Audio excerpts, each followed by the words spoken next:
I don't think I'll do that. Uh-oh. Now all you have to do is click that you understand we're live. I did. I did. Super duper. Super duper. Super duper. That's Oregon talk. Oh, okay. I Well, have to that's make what I'll sure. do too. I have to make sure that we really are live because I've been Zuckerberg before. Oh, wow. So we really are live, and I'm gonna keep track of the Facebook because people might come on and ask questions of me to ask you. So Oh, okay. Andy, Facebook people we got a treat for you today. Oh my gosh. But first, welcome to episode 947 or 8. It's like my age. Who cares? I have a guest here today that's going to rock this show. Yeah, you heard me. A legend is sitting over there. I call him a legend. Okay. Now I have a sponsor. I always have to give a nod to my sponsor. Look at me, folks. Look how sweet and innocent I look. But I was in the military.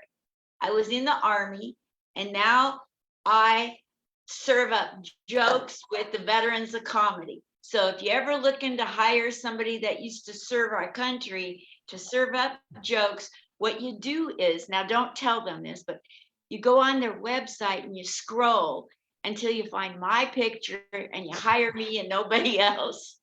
Not those other people, just me. I won't have that sponsor for long. I'm kidding. Okay, enough for that. But you know that this show was created so you people that go to comedy and you come out complaining it wasn't your cup of tea, I'm tired of it. Come on, sit down, pay attention, find out what the comics are like off stage. See if you like them. You might say, oh, that biker guy.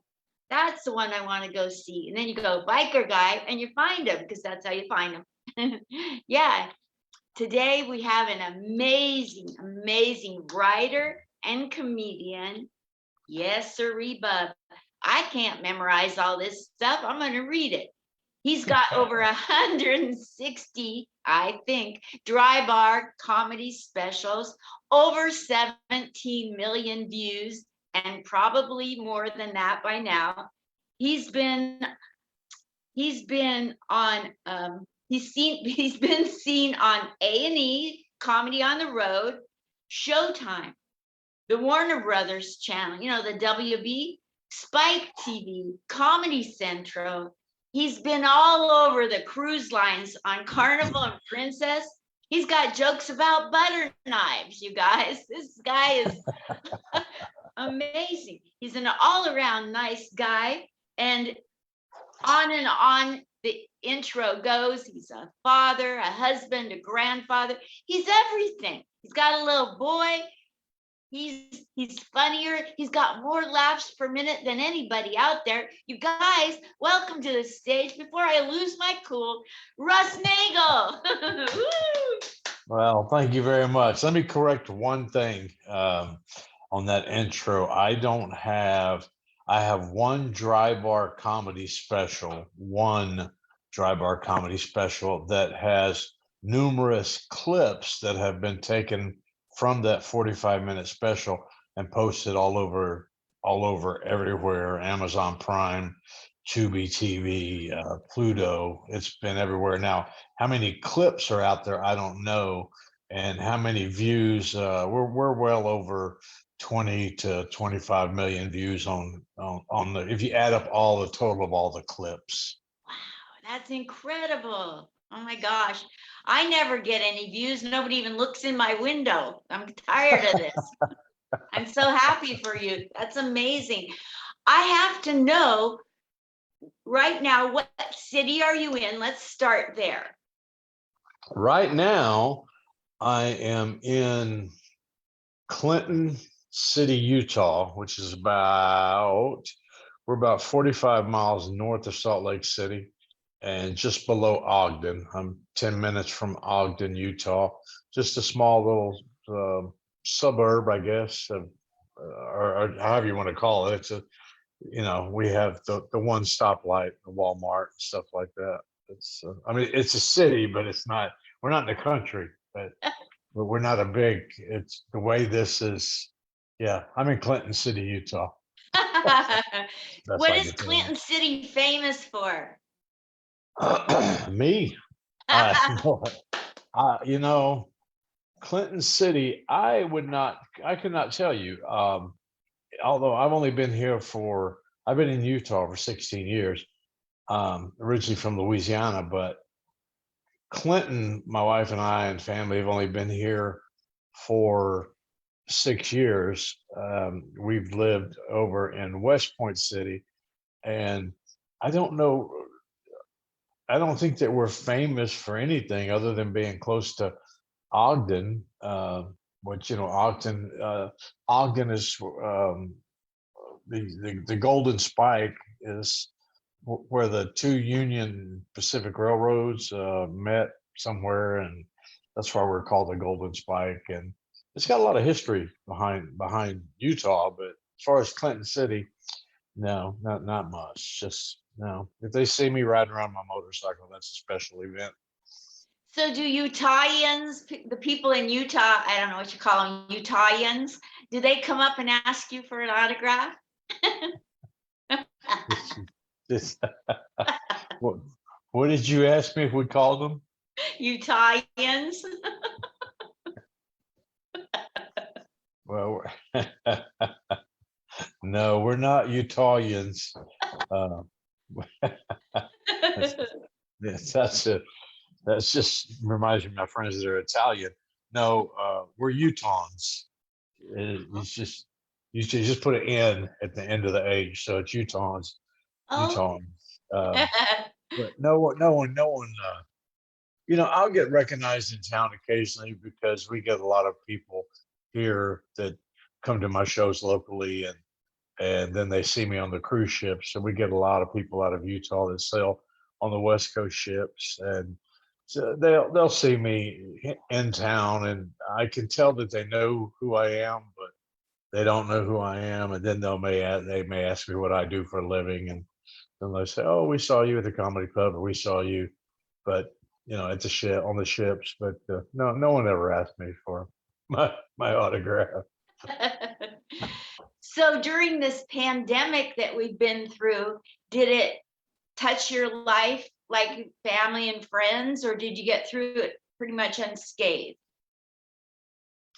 Um, I don't know many people that got through unscathed. What I can tell you is when we first shut down and I was sent home from my last ship, I was scheduled to get off the Carnival Dream on March the 16th of 2020. And at that time, we knew we were going to be shutting down, and we were told, probably about a month. And where I live here, not trying to brag, but just outside my back deck here, um, I live on the 18th hole of the golf course, and I was standing out there the day we got the March the 21st, I guess, um, with my camera, videoing myself, going, if this is what retirement's going to be like, this is going to be exceptional. And then after about a month of not working and not having an income, you go, well, okay, let's just hope we can hold on to this house for a few more months. And luckily, with the help of the government and some unemployment, DoorDash, my wife went back to work. We were able to survive. We had to cut back, like most people. We cut back, and we were able to survive. I mean, we weren't we weren't hurt tremendously. None of our bills got behind or anything like that, but we had to change up some things. Absolutely. And did you come down with COVID, or your son or wife? I did. I'm the only one in my family that I would have gotten the shot. I would have gotten the vaccination anyway, because being at age 62, I'm in that prime age range. So I probably would have gotten the vaccination, even though I haven't had a flu shot in 30 years. But COVID had me a little worried, And so I got the flu shot. I got the COVID shot February 23rd of 21, and went back for my second one March 23rd of 21. And or was it 2022? I don't even know. Whichever it was.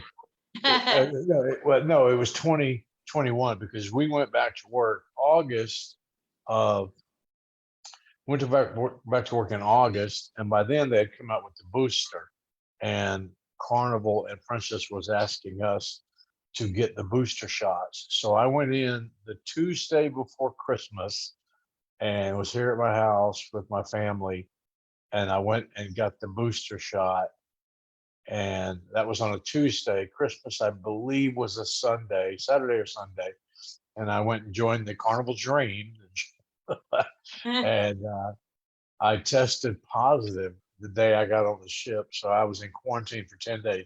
So I had been vaccinated, got the booster, and then had COVID and was quarantined for 10 days. Now I didn't get sick at all, but I did have some symptoms.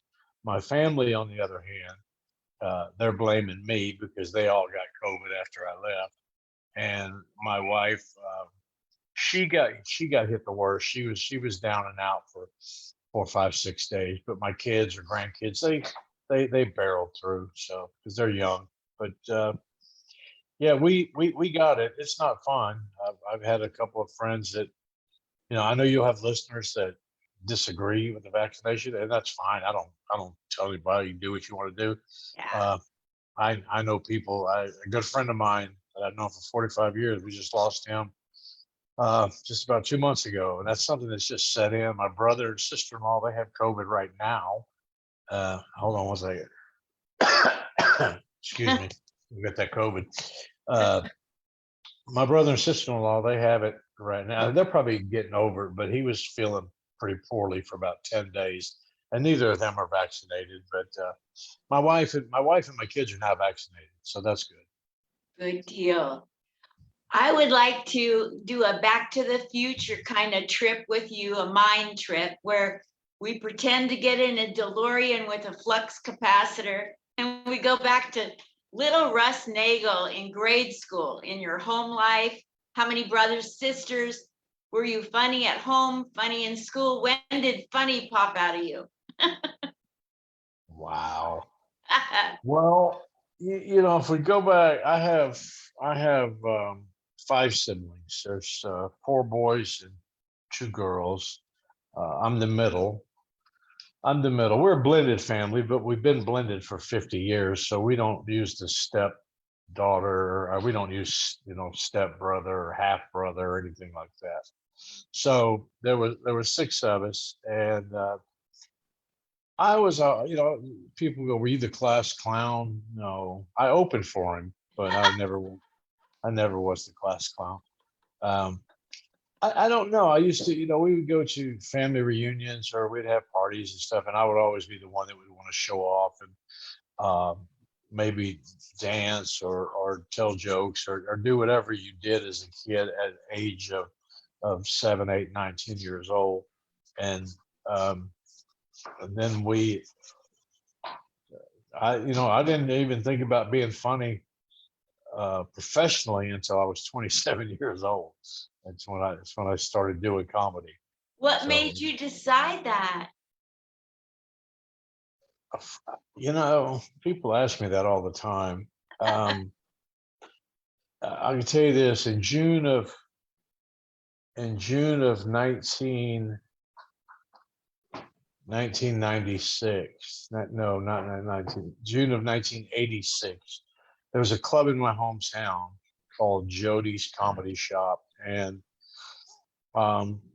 they were giving away free tickets on the radio. A friend of mine won the tickets, and so we went. There were 4 of us that went. The night that we went, we saw a local gentleman by the name of David Morgan, was a ventriloquist with his duck Chucky, who went on to become one of Royal Caribbean's top acts for over 30 years. He retired with them. And the second gentleman, the feature act, was a gentleman by the name of Vic Kinley. He was from Alabama, but he had lived in New York, and He was one of these guys. He never made it huge, but he was huge with the big comics, the Seinfelds, the Gaffigans, the New York comics, and he was a big college entertainer, and he was doing very well for himself. And the headliner that night was Jeff Foxworthy, and Jeff had been in the business very short time. He had you might find what is he? You might be a redneck. He might have had 5 of those. So we went, and I'm speaking to my son. You gonna get up? You're gonna get on the interview? Hi. What's his What do you first do? name? His name is Taryn. Hi, Taryn. Hi. You just waking up. No. He's So growing up. One of your videos said he was 6 years old. no, that's not that one. I'm talking about my grandson. Okay. I'm talking about Ethan, my grandson. No, Taryn is 18, and Taryn's 18, and he's a grown man now. Anyway, so Jeff Foxworthy. So I watched those guys, thought they were very funny. We laughed and we laughed and we laughed, and I went back the next week and watched the next comics. We never had any big name comics that came through there, but we always had the comics were consistently very good comics. And I would just go every week, and I would watch and stand at different places and see how they did it. And then one night I asked if I could go on stage and try a few minutes. And once you do that, you get hooked, especially if you do well. Yeah. And so I started. I think the first time I stepped on stage was in May of 1987, and May of '87, and then I became a house comic there somewhere in 1988, and was house comic for 18 months, and then started my career October 3rd, 1989. So here in just a few months, I'll have 33 years doing this. Wow. That is huge. Oh my gosh. So I know people ask me, when are you going to be successful? I've been successful for 33 years. I'm just not famous. Yes. Yeah, I'm doing okay. Yes, indeed you are. So where all have you gone? Have you gone to do comedy for the troops? You know what? That's one of the biggest regrets that I have. I was speaking with some comics recently, and it was right after we lost Bob Saget, and I was reading all the tributes on Facebook and news stories and talking to comics that knew him and worked with him, and just said how nice of a guy he was. And that all of a sudden became a regret of mine, that I never had the opportunity to work with him or even meet him. Just he seemed like that type of person. Hold on. Somebody's at my door, my little Ring doorbell. I'm all secure in my little domain here. Make sure my breaks in, gets my family. Stop it. There they go again. So that was a big regret. And then I was talking to some other comics that just did a USO tour or American or Armed Forces Entertainment. And I said, you know what? That's probably another regret, that I've never I've never asked to do it. I don't know who to ask. And I've never been asked to go entertain the troops, which is something that I would really, really like to do. My friends that have done it, they talk about it, and it's something that I would really enjoy to do, enjoy doing, to show my love for their love of our country and the things that they do for us. I think that would be awesome to go overseas and entertain our troops. Me too. I would die to go on a USO or AFE tour. I would die for it. Literally, I don't care if I die on it. Well, hopefully you won't die. Hopefully you won't die. I'm older than you by about 10 years, so I grew up with the Bob Hope specials. Well, yeah, but see, I remember those. I mean, I was young, but I remember those, and he was over there every year, and he was He was great, you know. And when Bob Hope went over there and did his specials, you know, he would have hundreds and hundreds or thousands in attendance. And now it's at the point, sometimes I've seen pictures of my friends that they're doing a show in a room with 6 soldiers in there. You perform where you have to perform, Yes. and you know, I've seen them do it on aircraft carriers. I've seen them do it in hangars, and but I haven't seen any of these big productions like Bob Hope used to have, which would have been great too. But I do remember those as well. But that's probably a biggest regret of not being able to perform for the troops as of, you know. But I figure I've got another. Well, I told my wife yesterday I'm retiring at 66. I'm going to retire in 3 years, and but I can still work. So I'll just cut back on how much I work. Yes.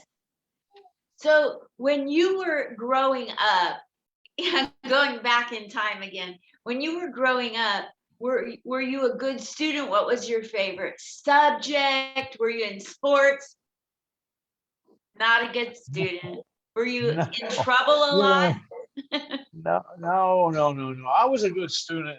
I'd have to find them, but I think my first, second, and third year of elementary school, I have certificates somewhere that say that I didn't miss one day of school in my first 3 years of the six, you know, because back when I was going to school, it was first through sixth grade, seventh, eighth, and then high school was 9 through 12.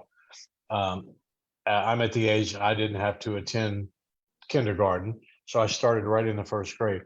No, I was a good student. I did, you know, I got good grades up until about the seventh and eighth grade. I started uh, falling. I shouldn't. Maybe I led the group, but started just got to the point where we were like, yeah, we don't want to go.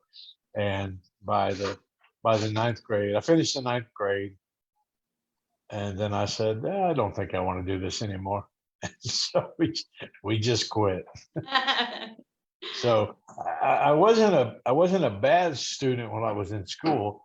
I just didn't want to go to school. I just I don't know. I just felt I didn't know what I was going to do. I turned out I've been blessed. I've done well over the years, but you know, I wish had I stayed in school. Yes, I wish I would have stayed in school.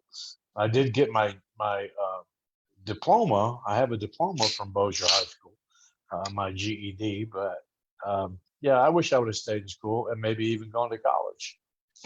What did you do with your life from high school up till when you went into comedy? Well, a couple of those years we don't need to talk about. You know, that that particular judge gave me an option. Um,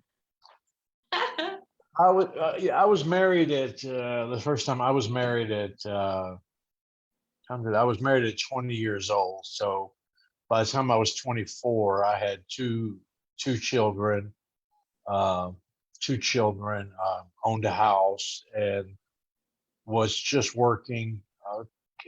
Um, I don't know if it's menial labor jobs, construction, and I was a laborer.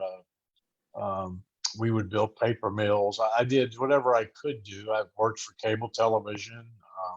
That's what I did the last 10 years before I went full time into comedy. I was working for cable television in Louisiana. So I did whatever job that I could do back then to support my family.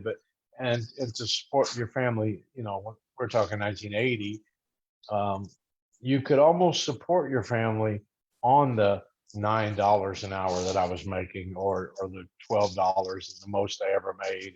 And my ex-wife worked, and uh, you know, and we were able to pay for gas and pay for sitters, and you know, we didn't have the luxuries that we have now. That we spend a lot of money on, I guess. Or maybe we did spend a lot of money then, but it was just a different type, or we didn't have the money to spend, but we still spent it. Does that make sense? Oh, totally. You're preaching to the choir on that one. Ask my family. Right. So, you know, I have to understand your comedy trajectory.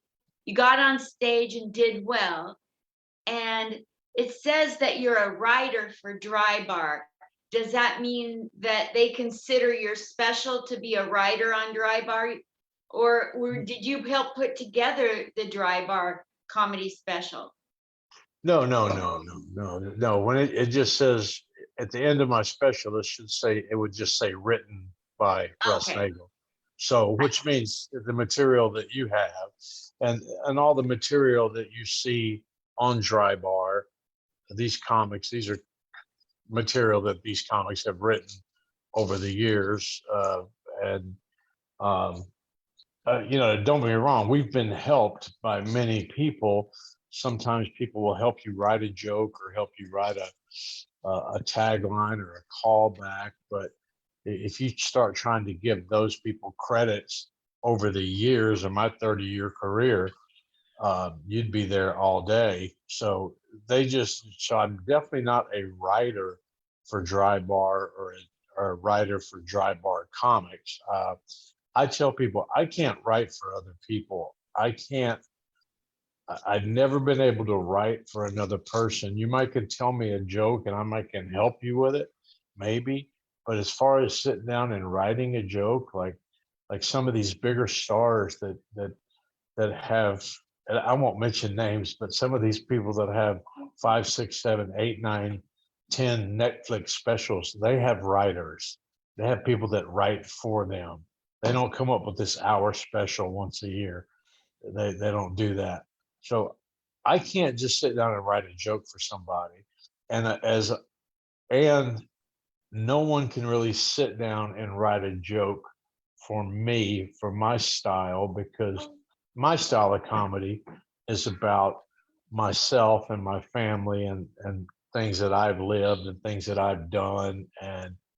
And no one can, people will say, hey, this happened to me, maybe you can use it. And then I can't use it because I can't sell it on stage because it didn't happen to me. Absolutely.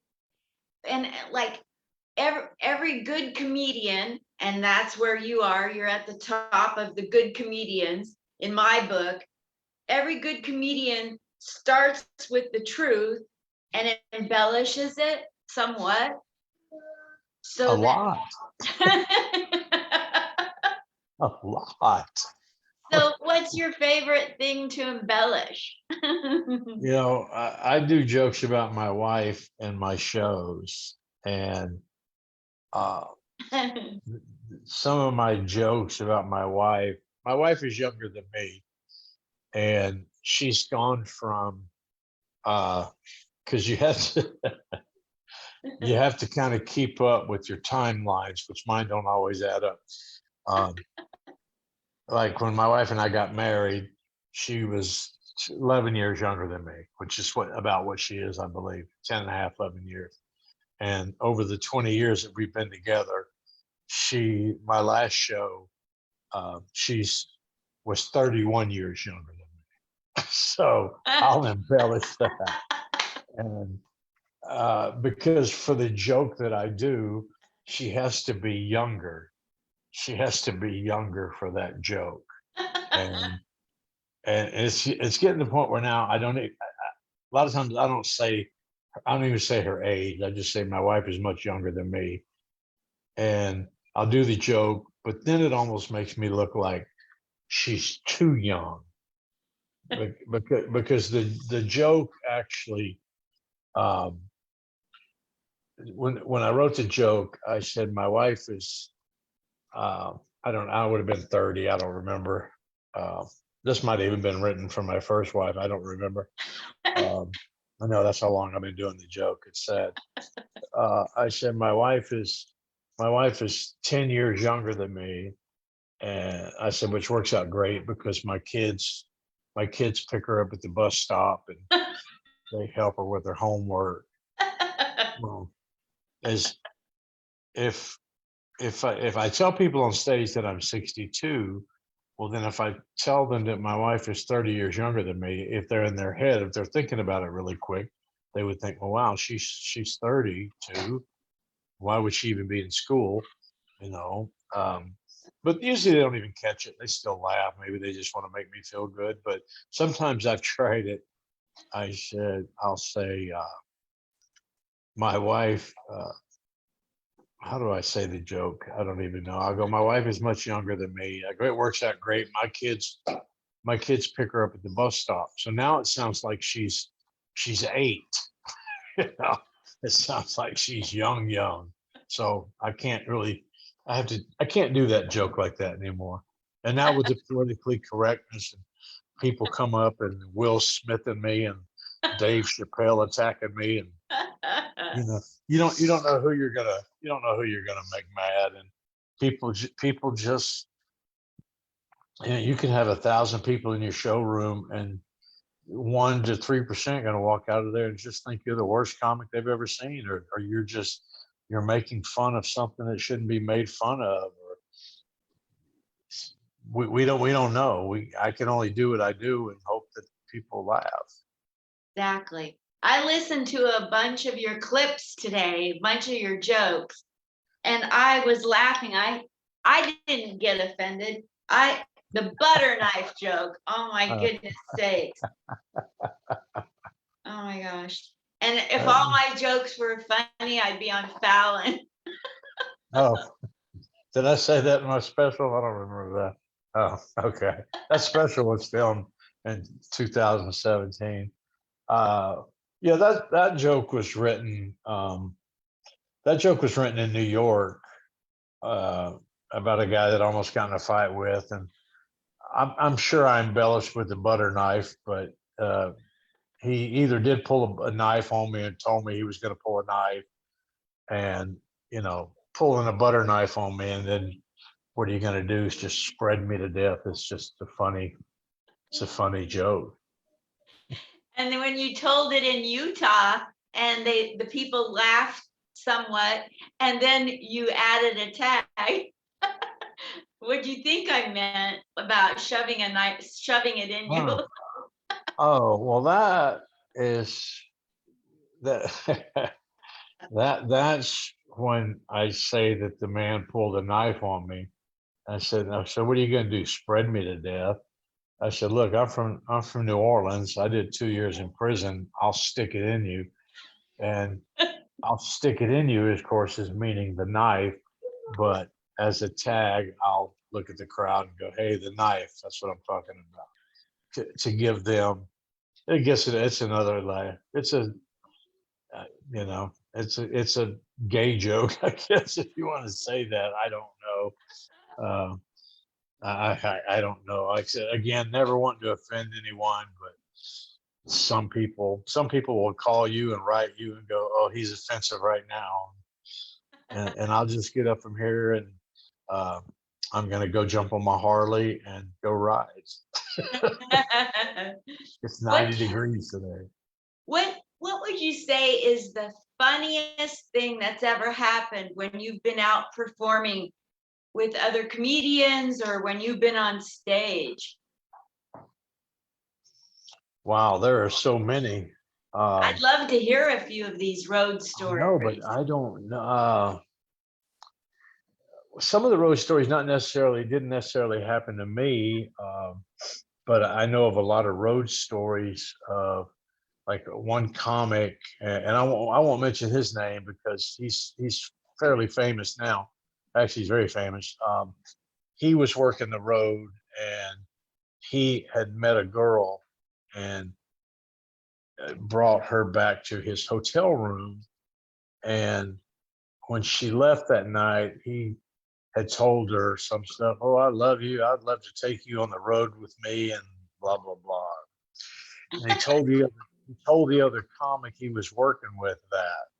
So the next day, the other comic call the front desk or called the comics room and acted like he was the front desk. And he said, "Hey, Mr. So and so, there's a young lady down here that says that you were going to take her on the road with you, and she's got her bags are packed, and she's waiting for you to come down and get her because she's ready to go." And so they hung up, and the comic that the joke was being played upon, he called the other comic and said, "Oh my God, what do I do?" So he ended up having to go out the back way and just run out of town just because he thought that was gonna. He thought the girl was down there.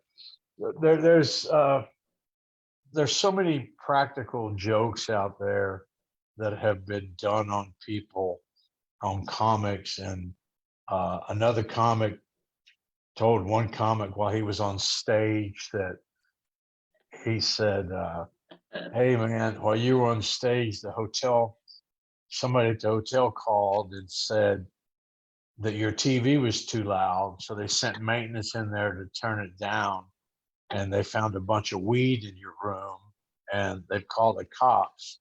So that guy had trying to race back to the hotel to clean up his weed, um, and I'm sure jokes have been played on me, and I've played jokes on people.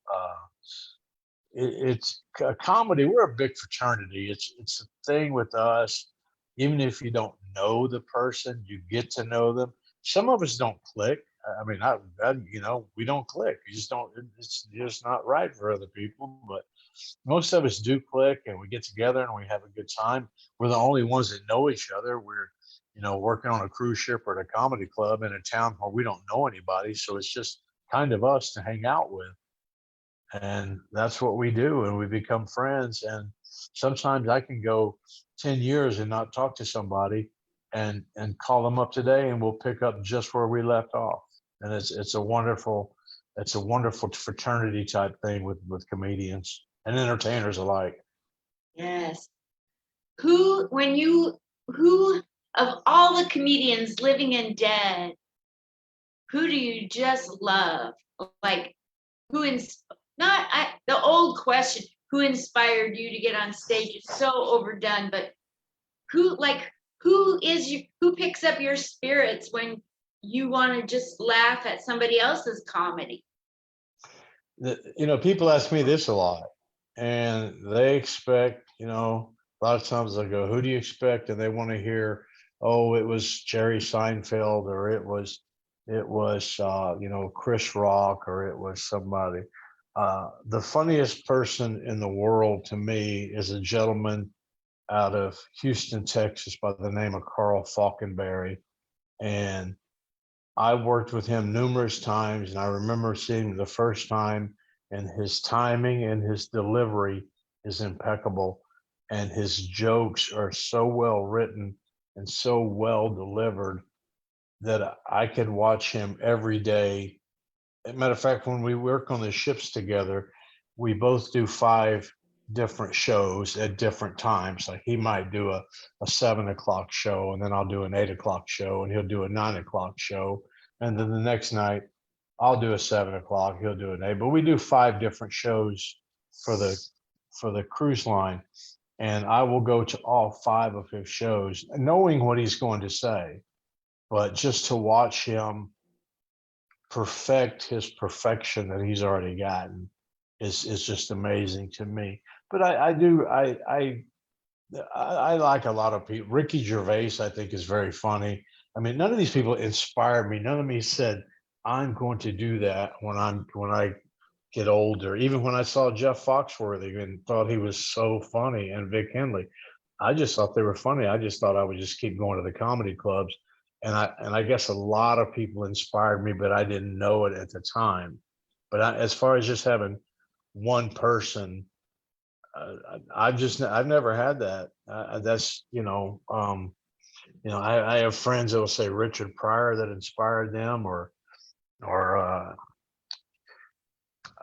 you know, even Bill Cosby, I know the mess he's in, but he's inspired many people. Eddie Murphy, um, you know, Jim Gaffigan. There's a lot of these people that are out there that are just such good comics, and I enjoy watching them.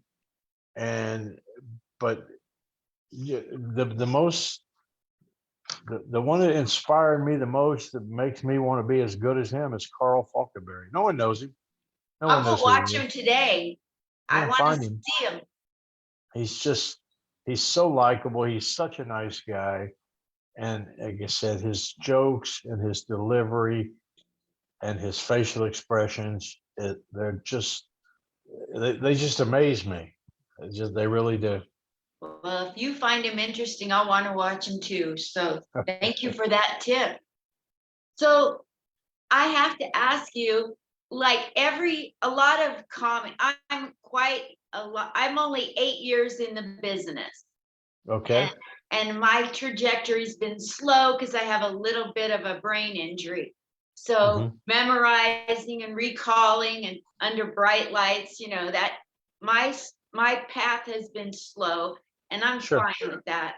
But every comic I've seen and talked to, they all have a joke that's kind of sort of just for them, that may work, may not work sort of. They keep trying and trying and trying, and they refuse to give the joke up. Do you have one of those favorite jokes that may not be the customer favorite? Oh, sure. A lot of them we just do for ourselves. We know it's not going to get a laugh. Like I do a joke. This is the only one that's coming to mind right now.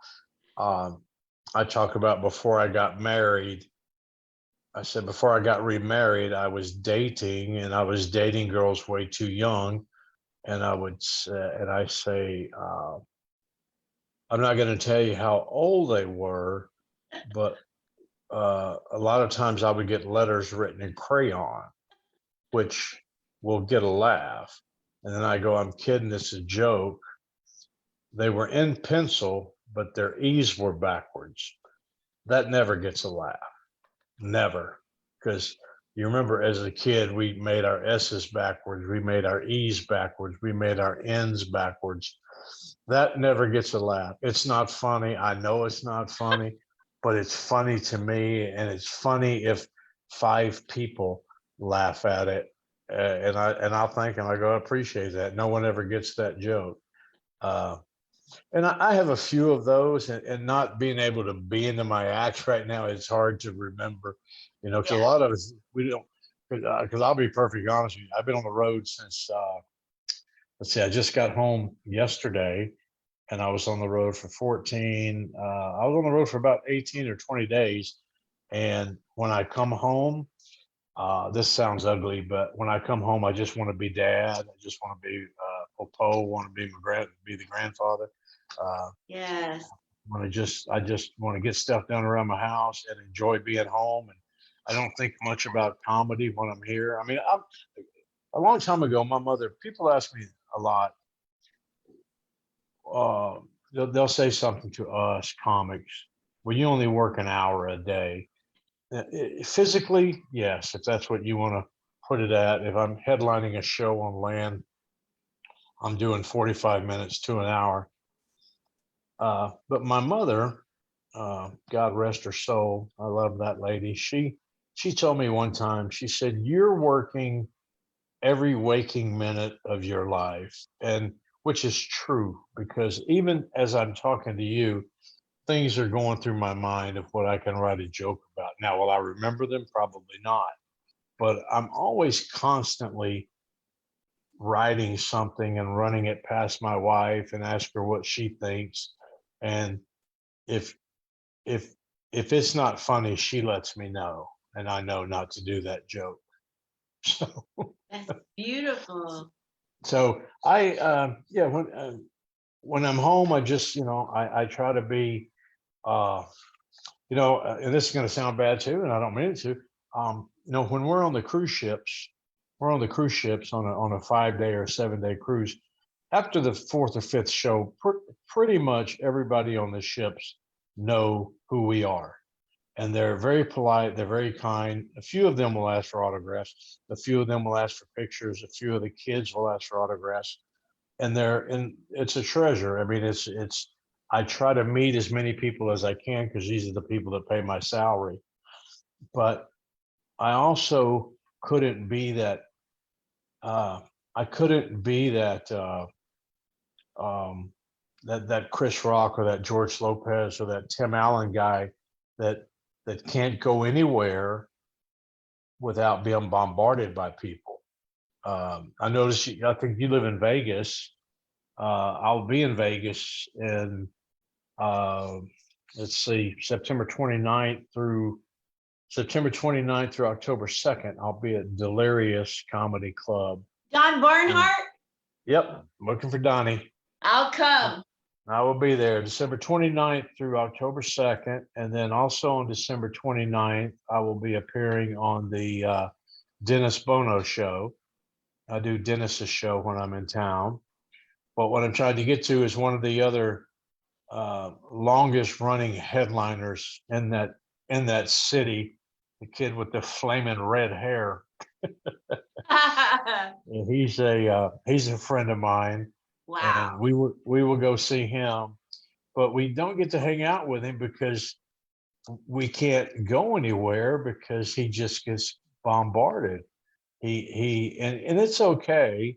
And one of the reasons I'm going to see Scott is, I'm going to see him because he's my friend and I enjoy his show. Well, my wife and I used to live in Vegas. My son Taryn, that you met a bit ago, he just turned 18 in December. So he was born in December of 2003. So somewhere in the early part of 2004, we were at Carrot Top show and we were backstage because my wife, she was still breastfeeding. And so she was backstage. But anyway, once she finished breastfeeding, at some point in the evening, Carrot Top, we have a picture of Carrot Top holding my son at about 3 or 4 months old. I don't know how old he was exactly. And we have that picture here somewhere. And I wrote Scott the other day and I told him, said, look, I'm coming into town with 29. My son is old enough to come to your show now. And I want a picture of you holding him like you were holding him 18 years ago. So I think that would just be funny. Oh my gosh. So we'll see if that comes to fruition or not. Oh, wow. That gave me body chills. That's really cool.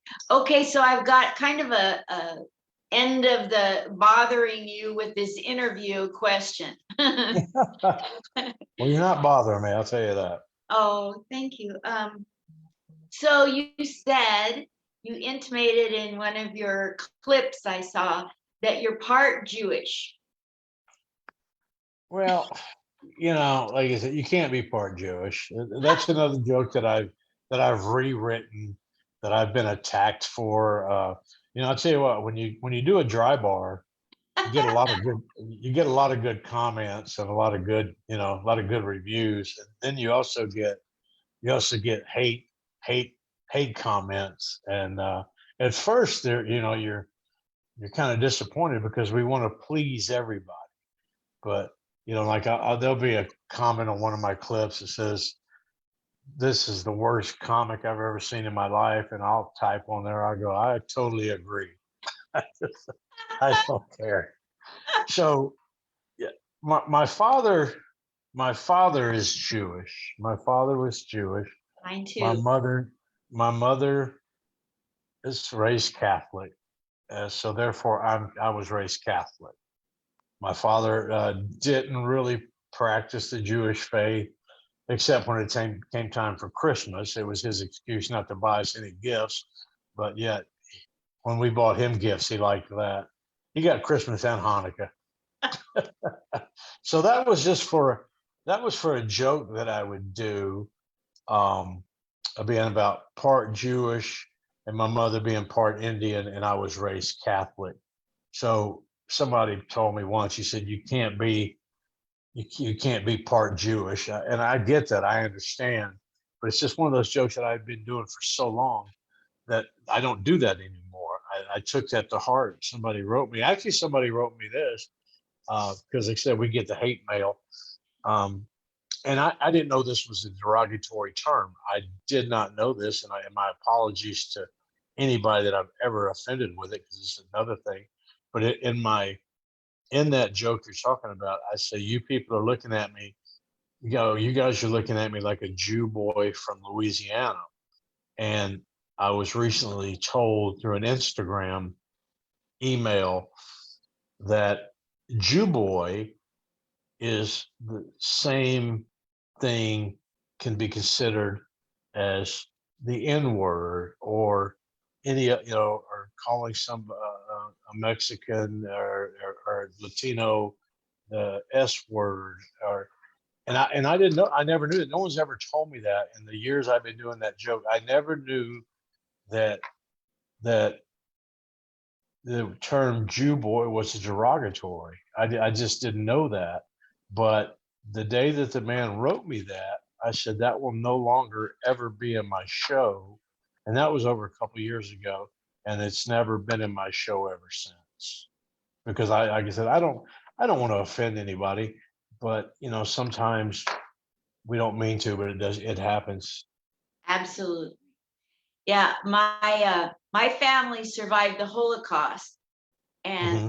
they came to America and they landed in New York in the Sure, in the in the ghettos up in Jewish Harlem, and sure. then they had a sponsor in Portland, Oregon. That's where I grew up. But it's Okay. weird being half Jewish, part Jewish, not really Jewish at all, because Mhm. like the Jews didn't want me, the Christians at church didn't want me, so I just do comedy. But Well, now I'm down to non-denominational. I know that my dad's family came over from Russia, Lithuania, and he grew up. Depending on who you ask, he'll tell me he grew up in Bensonhurst, and wow, other family will tell me that he grew up in Brighton Beach. So, but I know I think he was kind of in a Jewish neighborhood. I believe. I could be wrong. He has since also has passed, and I think we have one all my New York family. I think we have one left still living there in the city that has not moved to Florida yet. wow. When you go to New York, do you see that one person? I did. We went. My wife and well, I tell you what, she doesn't live there. She lives in Lauderdale herself, I believe, but she still works for a company out of New York. So when she goes there like once a month to do business, and when we were there visiting a few years back, she just happened to be in town, and we met her and had lunch and coffee with her, and it was absolutely great. It was wonderful. We had such a good time in New York. Probably our most favorite vacation that we've taken. Uh, Wow. there's just so much to do, and it's just a lot of fun. And I highly recommend that, and recommend people to come to New Orleans. And speaking of Portland, I will be in Lincoln City, Oregon, October 28th and 29th. October 28th and 29th, I'll be at Chinook Winds Casino Resort. It's the best one. That's it. And September 9th and 10th, I will be performing here in Ogden at Wise Guys Comedy Club. And then November, What's the Chinook Winds date again? Chinook Winds Casino Resort. It's in Lincoln City, Oregon. What And date? then October 28th and 29th. Okay. Just one show each night. And then I'll be here, like I said, in Ogden, September 9th and 10th at Wise Guys Comedy Club. And November 2nd through the 5th, I will be in Port Charlotte, Florida at the Comedy Zone inside Vasani restaurant. And then we're doing a special event one night only in St. Cloud, Florida on on November the 6th at Porky's Comedy Club. It's a club that I did right after my dry bar came out, and we sold out both shows. And because of the pandemic, I haven't been able to get back there. And my schedule doesn't allow me to go for 2 days anymore. And I said, well, look, I'm going to be there. If you guys want to just put together a one nighter, and we'll just go off the door and see what we do. And we'll either draw 10 people or we'll draw 200. We'll see what happens. But that's November 6th in St. Cloud, Florida. Okay. So in my very last question, Okay. just to inspire people who are thinking about being comedy or are a lot newer at it than you, what advice do you have to younger comics? I know you've been asked it before, but I want to hear it. Have you been to my Instagram page? No, Okay. I could have avoided all these questions. No, you could. There's just I can't show you the picture now, but there's a picture on there. There's a picture on my Instagram. I'm sure it's on my Instagram if you scroll down. Or I'll send it to you. I'll send it to Okay. you when we get up. But it's a picture, and it's me, Charles Viracola, Bob Baker, and Carrot Top from 30 years ago. And then 30 years ago or 25 years later, somehow it's all four of us again, the same picture, but it's 30 years later, 25 years later, and we all look different. And the topic or the headline says, for those of you that are wanting a career in comedy, this is what happens after 25 years. And it's just, but I'll send you the picture, but it's on my Instagram, which is at Russ Nagel Comedy.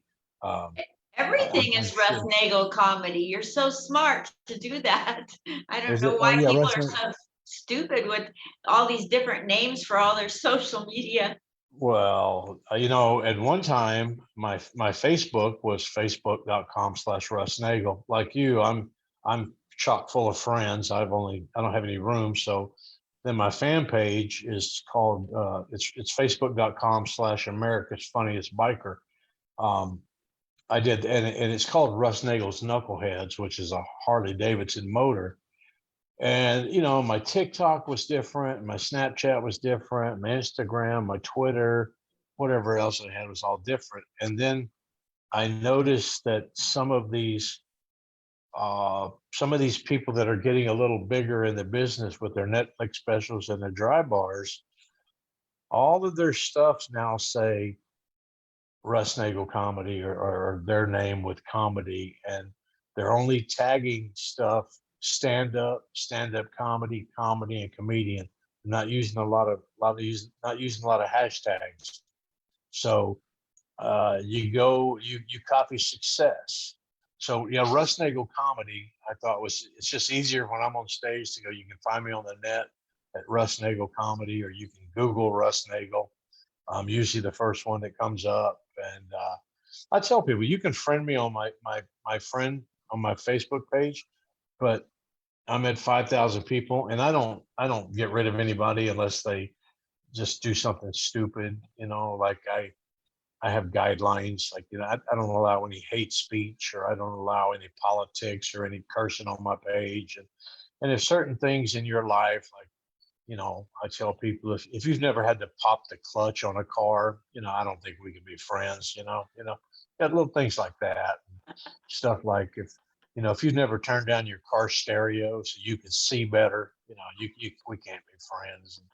Little things like that. If you could fold a king size fitted sheet, well, we're never going to be friends. But I have these little guidelines that I use, but that's what I have on there. I appreciate you interviewing me, though. That's very nice. I Thank you am curious. so. I am curious how you found me, though. Well, John, who used to have Mhm. a comedy club in Florida, Mhm. he sits at the bar next door to me. And I go to that bar and I drink coffee and club soda and Right. laugh with the people at the bar. And one day there was this funny guy at the bar, and everybody was telling him, I'm a comedian. And come to find out, he can do a couple hours of comedy. And here I Oh am. yeah, Yeah. So we got to John. be talking, and I told him I do all these, can I interview him? And he doesn't really want to do an interview. And he said something about KJ Nealon used to come to Kevin Nealon's Kevin sister. Neal. Yeah, just good And friends then, with Kevin. yeah. And then he said, your name. And I said, hold up. He's a friend of mine on Facebook. Never met him. So we took a picture of us and sent it to you.